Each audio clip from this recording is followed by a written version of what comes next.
Bom dia, boa tarde, boa noite, a depender do horário que você esteja assistindo esse vídeo. Tudo bem com você? Eu sou o professor Fábio e no vídeo de hoje eu gostaria de conversar com você um pouco a respeito de transformações lineares. Vamos lá?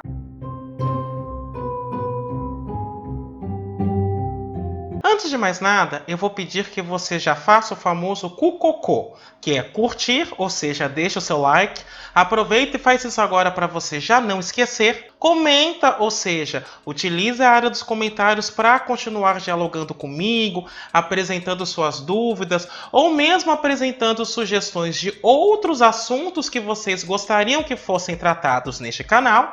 E, caso você goste desse vídeo, compartilhe com seus amigos, com seus contatos, compartilhe com aquele seu amigo que está precisando de uma força em álgebra linear. Além disso, vou pedir para que você clique no sininho, se inscreva e ative as notificações. Desta forma, toda vez que sair um vídeo novo, você será avisado. O objetivo deste vídeo, em particular, é trabalhar brevemente com transformações lineares. Quando nós estamos estudando álgebra linear, dois objetos matemáticos são centrais: os espaços vetoriais, que possuem uma estrutura algébrica específica na qual é possível definir uma adição e o produto de um vetor por um escalar, e as transformações lineares, que são funções definidas em espaços vetoriais e que têm características bastante interessantes no tocante à conservação das operações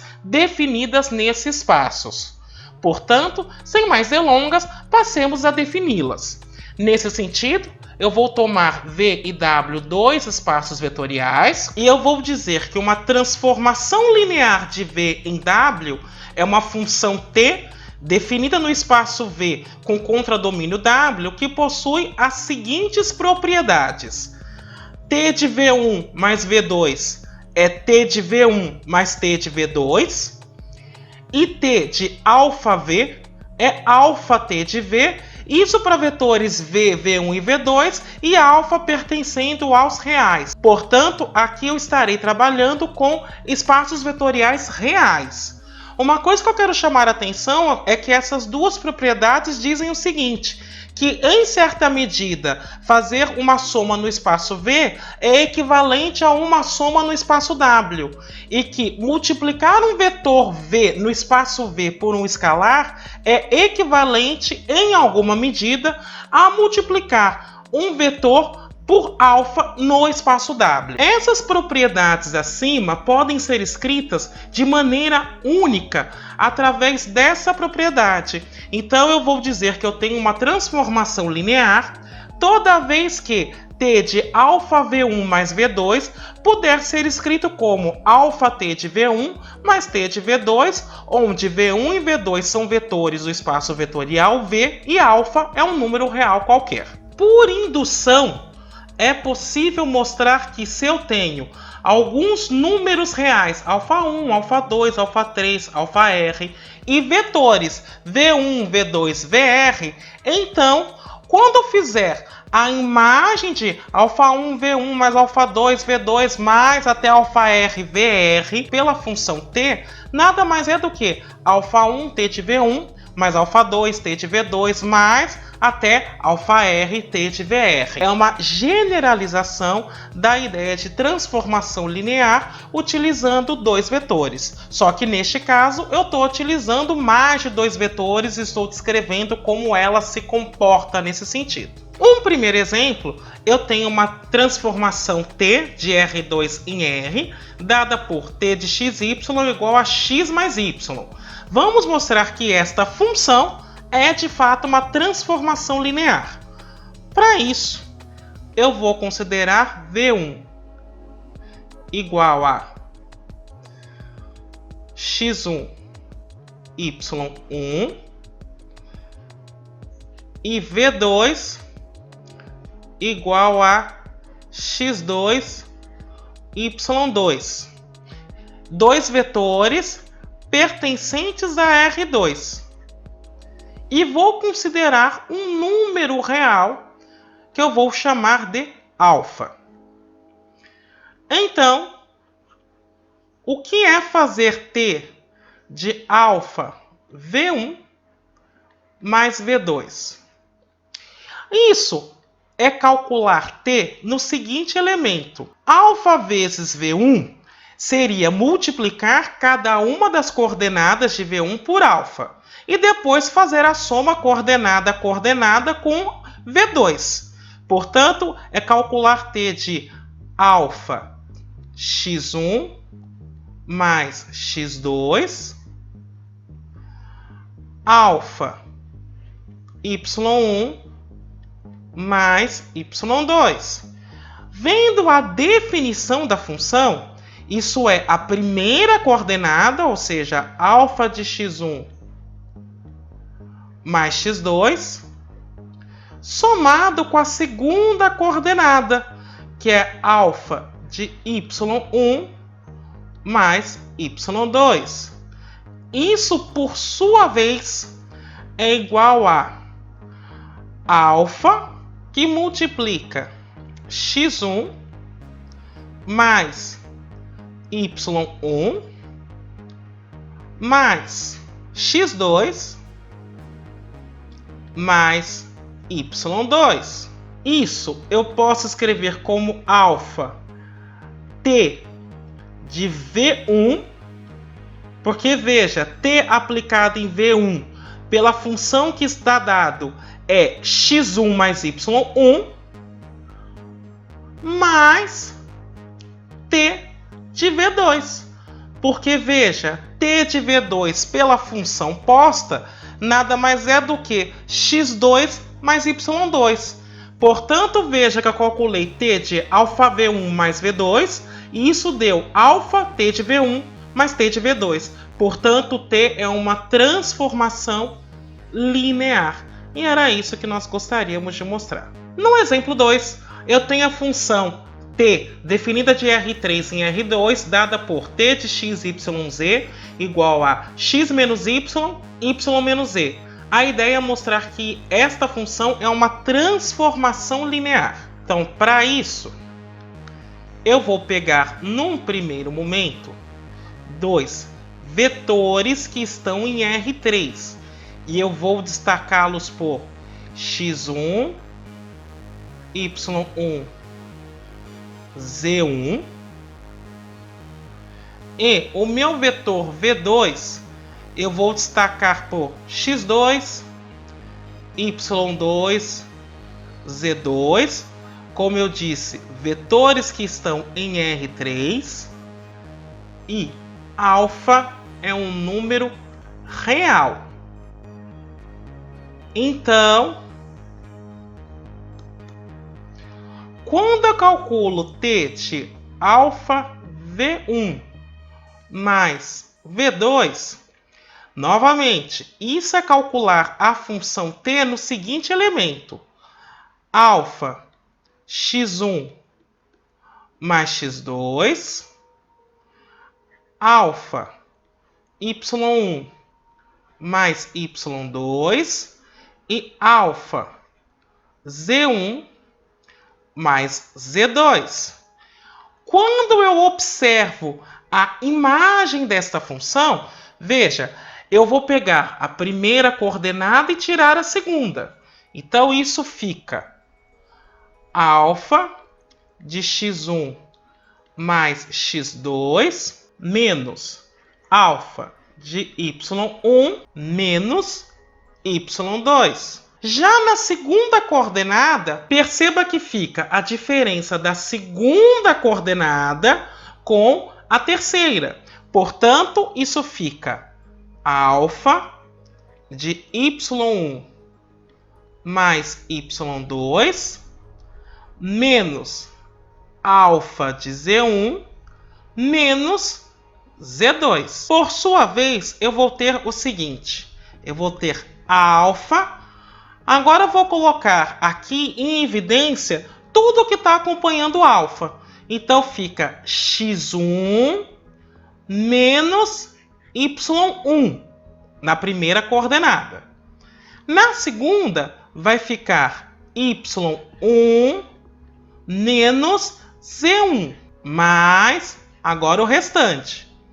x2 menos y2, y2 menos z2. E isso me dá alfa vezes t de V1. Afinal, t de V1 ficaria x1 menos y1, y1 menos z1, mais t de V2. Portanto, a função t é uma transformação linear. E isso encerra a nossa demonstração. No exemplo 3, nós temos a função t, definida dos reais, dada por t de x é igual a 5x. A ideia é mostrar que esta também é uma transformação linear. Só que, na realidade, um fato que é importante a respeito de transformações lineares dos reais é que toda transformação linear é da forma t de x igual a c vezes x, onde c é uma constante. Ou seja, as transformações lineares nos reais, cuja imagem é um número real, são da forma c vezes x. E reciprocamente, se eu tenho uma função com essa cara, essa função é uma transformação linear. Eu não vou provar este fato especificamente, mas eu vou verificar que a função t de x dada por 5x é uma transformação linear. Para isso, eu vou tomar x1 e x2 reais e alfa também um escalar real. Daí, quando eu calculo t de alfa x1 mais x2, pela definição da função, isso é 5 vezes alfa de x1 mais x2, que eu posso reorganizar assim através da distributiva. Alfa que multiplica 5x1 mais 5x2. E isso, por sua vez, é alfa t de x1 mais t de x2. Portanto, a função t é uma transformação linear, como nós gostaríamos de demonstrar. No exemplo 4, eu tenho uma função t de R2 em R3, dada por t de xy igual a 0, 0, 0. Ou seja, a imagem de todo vetor de R2 por essa transformação é o vetor nulo em R3. Geralmente, quando eu tenho uma função t de v em w, dada por t de v igual a 0, ou seja, todo vetor de v é elevado no vetor nulo de w, nós chamamos essa transformação de transformação nula e usualmente denotamos somente pelo zero. Vamos mostrar que essa específica de R2 em R3, de fato, é uma transformação linear. Então, com efeito, eu vou tomar V1 igual a x1 e y1, V2 igual a x2 e y2, elementos de R2, e alfa, um número real. Então,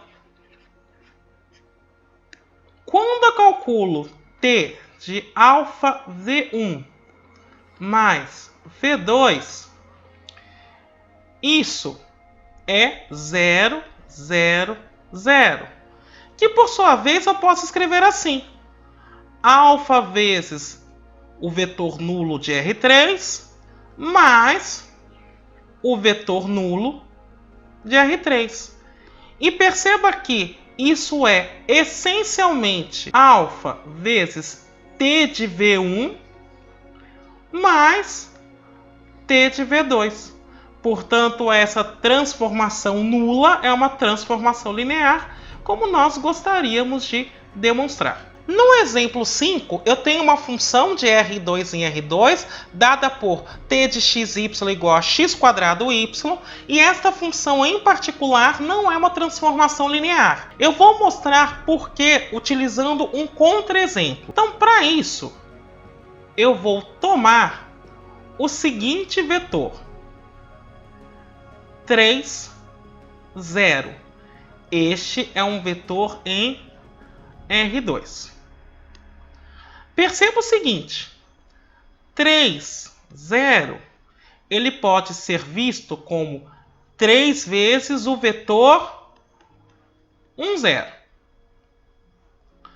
Agora, quando eu calculo t de 3, 0, pela função dada, isso dá 3 ao quadrado, que é 9, e o y, que é 0. Então, fica 9, 0. E quando eu calculo 3 vezes t aplicado em 1, 0, isso fica 3 vezes 1 ao quadrado, que é 1, 0.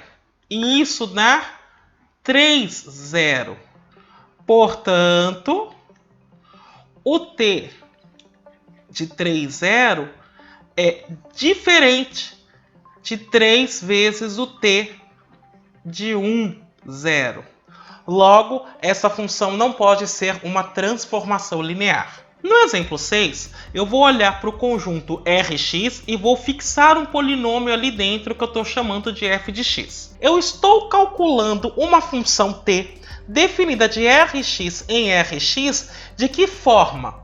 Para cada polinômio p que eu pego em Rx, a imagem deste polinômio pela função é o polinômio composto com aquele polinômio f que eu fixei. Então, esta função também é uma transformação linear. Para demonstrar isso, eu vou pegar dois polinômios P1 e P2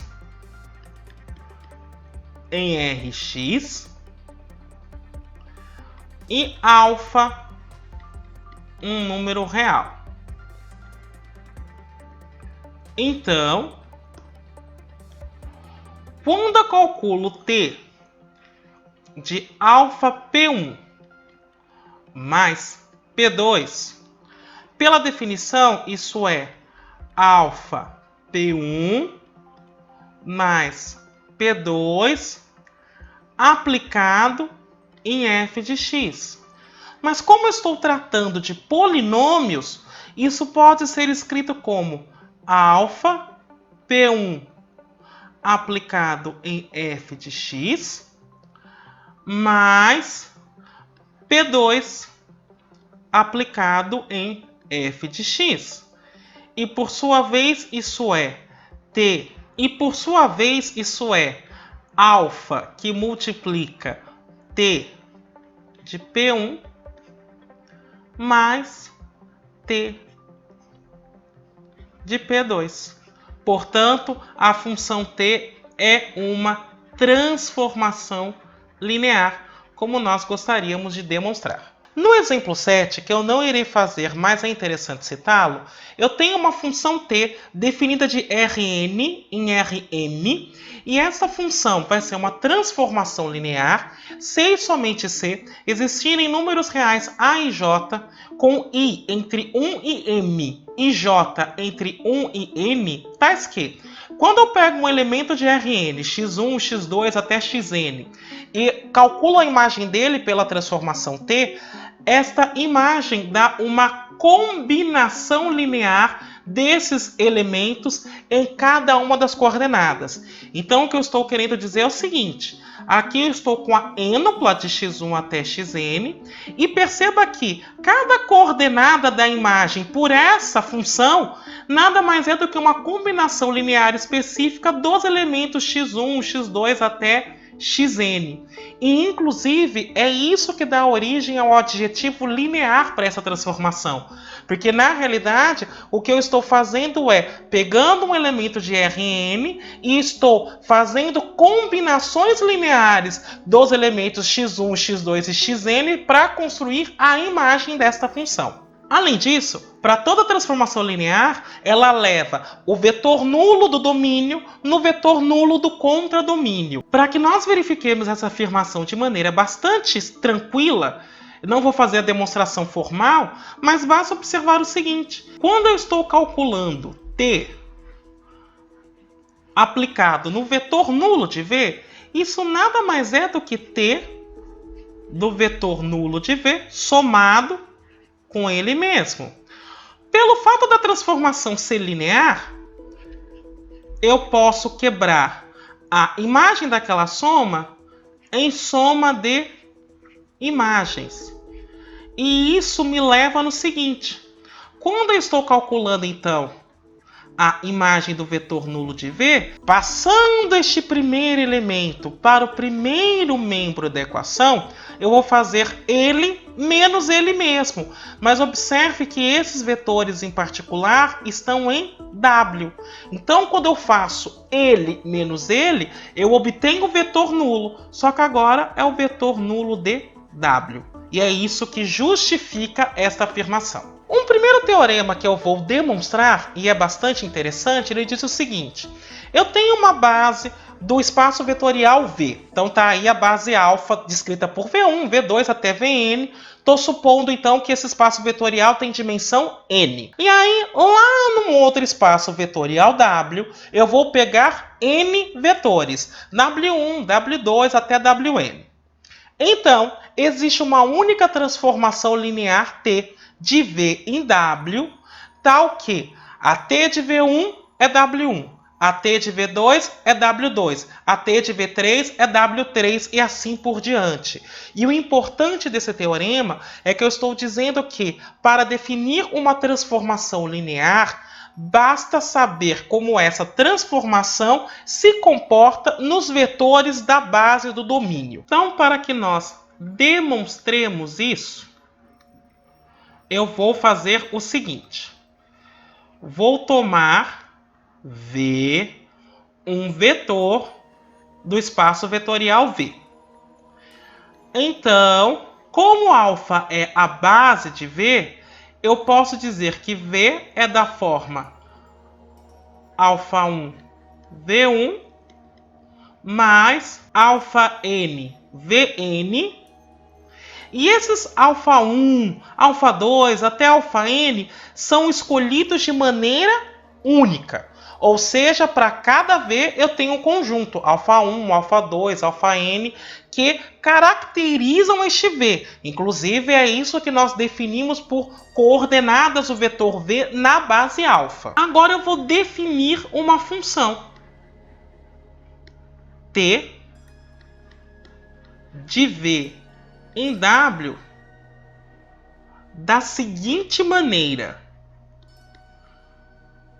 A T de V vai ser dada por alfa 1 W1 até alfa n Wn. O que eu vou provar nesse momento é que essa função é uma transformação linear. Mas antes de mais nada, é preciso ressaltar que esta função está bem definida porque esses alfa 1, alfa n são dependentes do vetor V.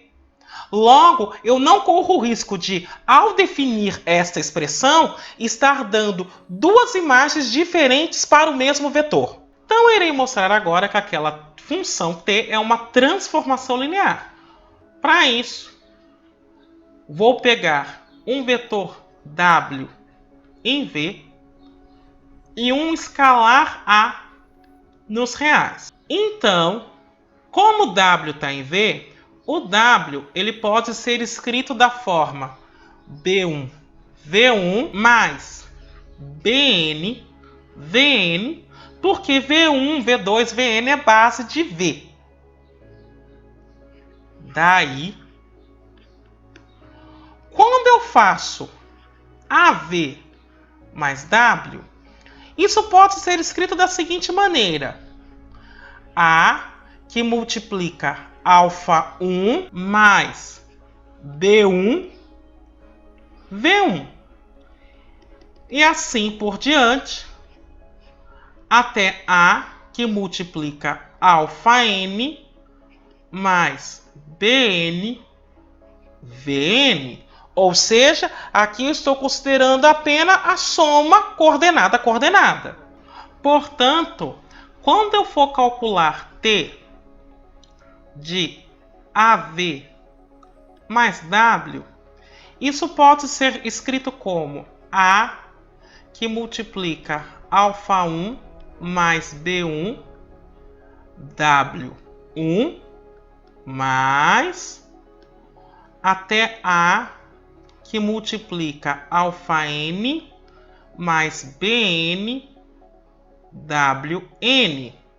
Por sua vez, eu posso separar essa soma da seguinte maneira. A que multiplica alfa1, W1 mais alfa-N, Wn mais B1, W1 mais Bn, Wn. Isso é precisamente A que multiplica T de V mais T de W. Portanto, esta função é uma transformação linear. Ainda, o que eu posso observar é que para cada I entre 1 e N, o que nós temos é o seguinte. O VI ele é escrito como 0V1 mais 1 vezes VI mais 0VN.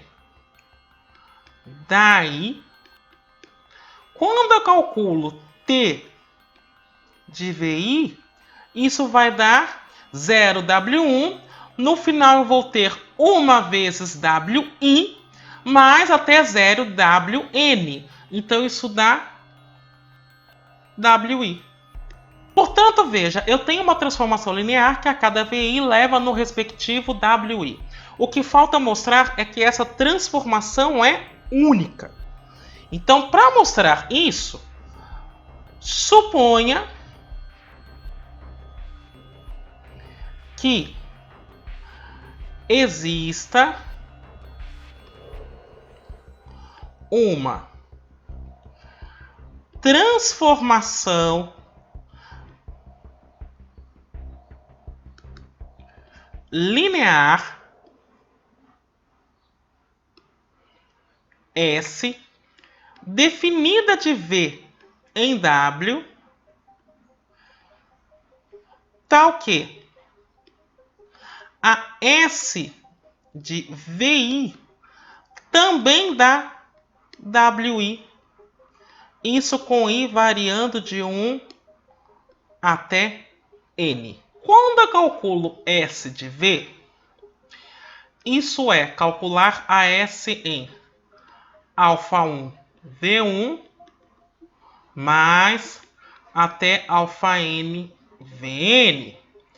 Só que como S é linear, isso é alfa1 S de V1 mais alfa-N S de Vn. E por sua vez, isso é escrito como alfa1 W1, porque eu estou supondo que a S de V1 é W1.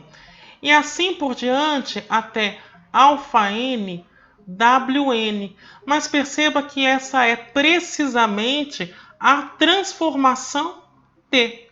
Portanto, S é igual a T.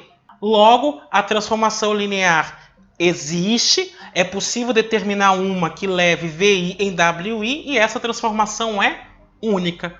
Isto é precisamente o que nós queríamos demonstrar. Para finalizar a nossa conversa, eu vou fazer um último exemplo para fixar essa ideia de que, se eu conheço a transformação nos vetores de uma base, automaticamente eu consigo escrever quem é a transformação. Para isso, eu vou considerar que eu tenho uma função que T de 1, 1 é 0, 2, 1, e t de 0,2 é 1,01. E a ideia é mostrar quem seria a transformação linear que levaria 1,1 neste elemento e 0,2 neste elemento, uma transformação de R2 em R3.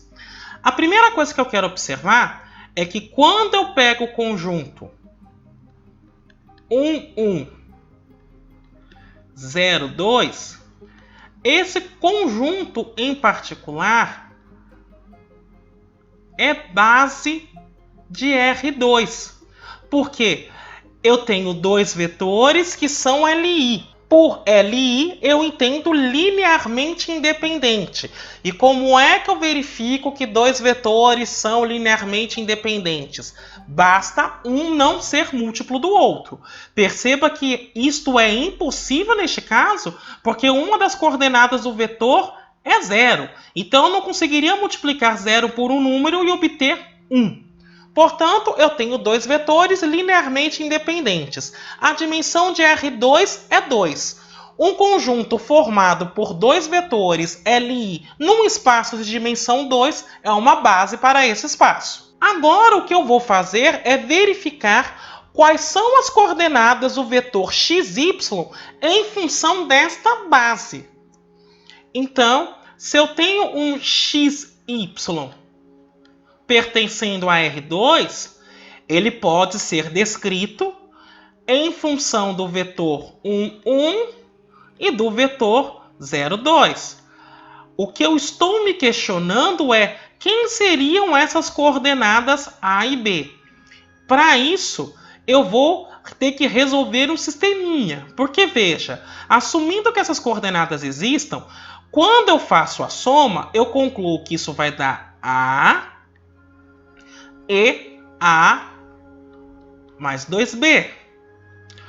Portanto, igualando esses dois elementos, eu tenho que A é igual a X e que A mais 2B é igual a Y. E isso me leva a dizer que X mais 2B é igual a Y. Então, 2B é igual a Y menos X. E, portanto, eu tenho que o B é Y menos X sobre 2. Uma vez que eu encontrei essas coordenadas, agora eu consigo escrever quem é a transformação. Então, a T de XY, ela pode ser escrita por A vezes a T do vetor 1, 1, mais B vezes T do vetor 0, 2. Substituindo as coordenadas que eu encontrei de x, y nessa base, então fica x vezes t de 1, 1, mais y menos x sobre 2, vezes a t de 0, 2. E isso fica x vezes t de 1, 1, que é 0, 2, 1, mais y menos x sobre 2, vezes a t de 0, 2, que é 1, 0, 1. Isso então fica x vezes 0, que é 0, mais y menos x sobre 2. X vezes 2, 2x. Essa coordenada vezes 0 dá 0, então fica 2x. E o último fica x mais y menos x sobre 2. Então, eu tenho y menos x sobre 2, 2x. E a hora que eu faço essa soma de frações, isso vai dar x mais y sobre 2. E esta seria, então, a minha transformação linear procurada. Bem, por enquanto, era isso que eu gostaria de discutir com você. Espero que tenha sido proveitoso. Eu me despeço aqui. Até a próxima!